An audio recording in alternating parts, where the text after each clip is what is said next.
The world of spirits and our state after death. What the world of spirits is. The world of spirits is neither heaven nor hell, but a place or state between the two.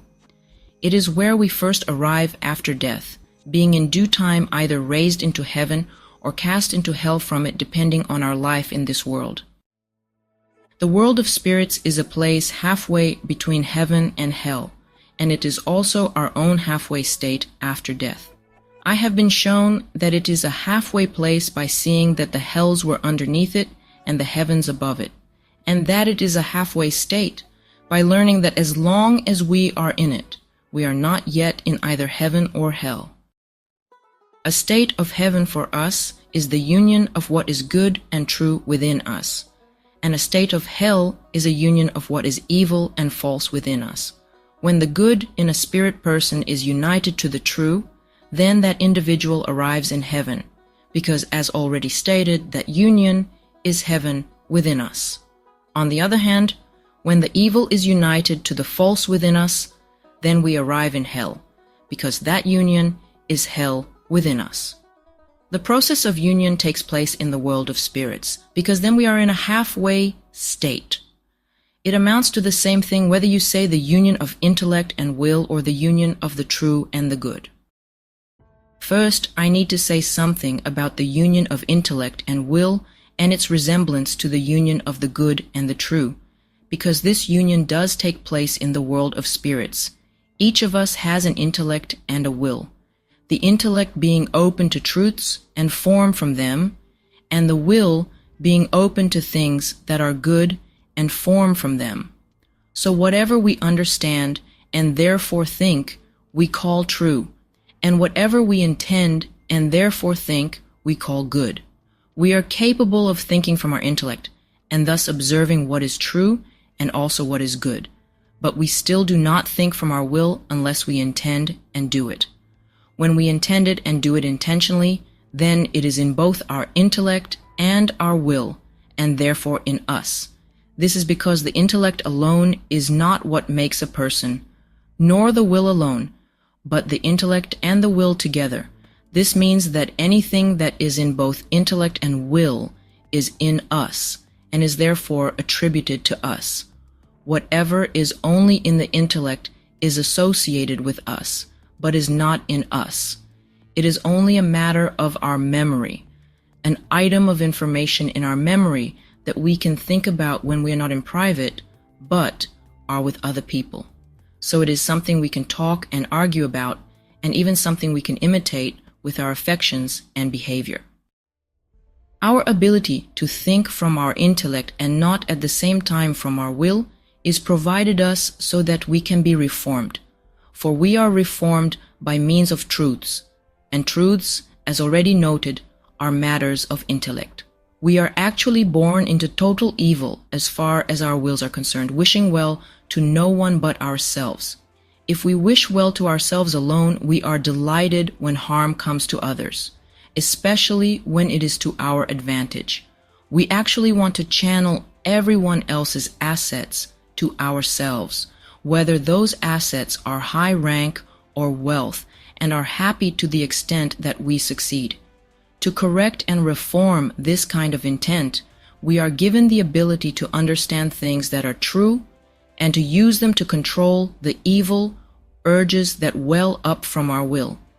This is why we can think true things from our intellect and talk about them and do them even though we cannot think them from our will until we have changed in nature, so that on our own, that is from the heart, we intend them and do them. When we have this nature, then the things we think from our intellect are matters of our faith, and the things we think from our will are matters of our love. This means that faith and love are now united within us, just as intellect and will are. To the extent that truths of the intellect are united to good things of the will, then, or to the extent that we intend and therefore do truths, we have heaven within us, because as already noted, the union of the good and the true is heaven.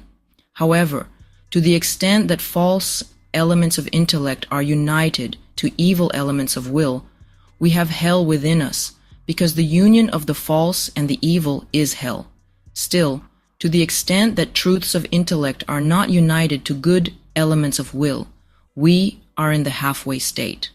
Almost all of us nowadays are in a state in which we know things that are true and think about them on the basis of our information and also from our intellect. We act on either a lot of them or a few of them, or none of them, or act contrary to them because of our love of evil and consequent trust in what is false. So, in order that we may gain either heaven or hell, after death we are first taken to the world of spirits, where either the union of the good and the true takes place for people who are to be raised into heaven, or the union of the evil and the false for people who are to be cast into hell. This is because no one in heaven or in hell is allowed to have a divided mind, to understand one thing and intend something else.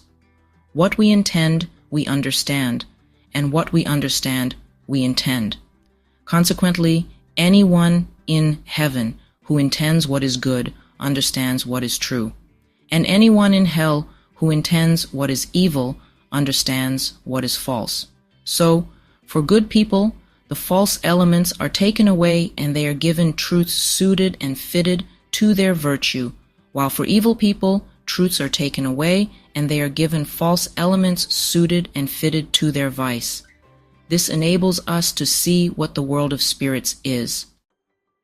There is a vast number of people in the world of spirits, because that is where everyone is first gathered, where everyone is examined and prepared.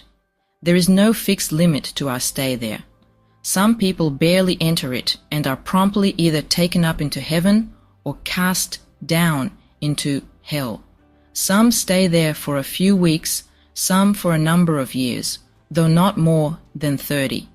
The variations in length of stay occur because of the correspondence or lack of correspondence between our deeper and our more outward natures. In the following pages, I will be explaining just how we are led from one state into another and prepared. After we die, just as soon as we arrive in the world of spirits, we are carefully sorted out by the Lord.